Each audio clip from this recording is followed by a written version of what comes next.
Despite bans in many countries, Britain still allows hunters to bring back so-called trophy kills, exotic animals like lions and cheetahs killed so their heads can be hung on walls. Now, though, a campaign's underway for Parliament to legislate to ban the practice. Earlier, my colleague Dermot Murnahan spoke to the explorer Sir Ranulph Fiennes and founder of the campaign to ban trophy hunting, Eduardo Gonçalves. Sir Ranulph told Dermot about the reception his argument got from parliamentarians. They should ban trophy hunting. They should stop it being illegal to bring in trophies, in very often of almost extinct creatures that they're shooting for fun. The trophy hunter shooters would be shooting for fun. Britain is one of the 10 main offenders. Obviously, the United States is the biggest. But even in the United States, they are banned from bringing in things like cheetahs. Here, they're not banned. France, Australia, Holland, they've all banned it, not the British. Why not? We've got multi-attendance today at Parliament of many different parties. All the main different parties came in. OK, don't agree over Brexit. This is something which they totally agree over. And what we want is it to happen quickly, because lions are dwindling very rapidly. In 10 years, gone from 450,000 wild lambs counted up scientifically, and that was in 1955. By 2014, when they did the next similar check, they were right down to 20,000, not 450,000. And that is being increased by the trophy hunting. Some argument is that by the trophy hunting they stopped the wild lambs being done. It's a load of rubbish. Places like Tanzania and Kenya, who have realised that the more lions and elephants and other wild things there are, the more money they make, and then they can pay for anti-poaching patrols and conservation and get the local people interested in making money through nature, not through killing. But there is that argument, isn't there, put forward, Eduardo Gonçalves, that if there is going to be some kind of culling or something going on, they might as well make some money out of it and allow one of these people to shoot a lion or an elephant or whatever. But trophy hunting isn't culling, it's not population management. Trophy hunting is when people go and shoot an animal purely for the entertainment value, the pleasure, the amusement that they get out of it. And it's a very live issue right now, because it's actually the 4th anniversary of the shooting of Cecil the lion this week.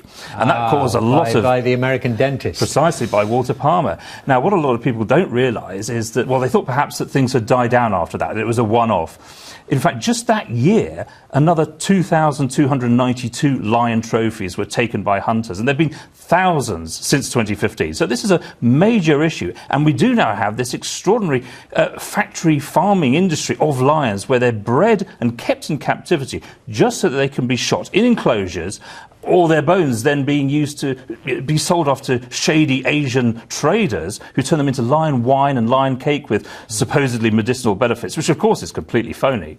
Well, Sir Ranulph, we also hear of this awful practice of, I mean, is this a branch of it, of canned hunting, they call it? I mean, basically you've got fences up and the wild animal can't really get away. If you're wanting trophies to stick on your sitting room wall, you can do it much more cheaply by getting onto one of the 300 South African farms. That's what they are. They are farms to breed from lionesses that are captive, as many, preferably male lions, because they look better on the wall. And these females, when they've had their male cubs, they're taken away as quickly as possible so they can breed again.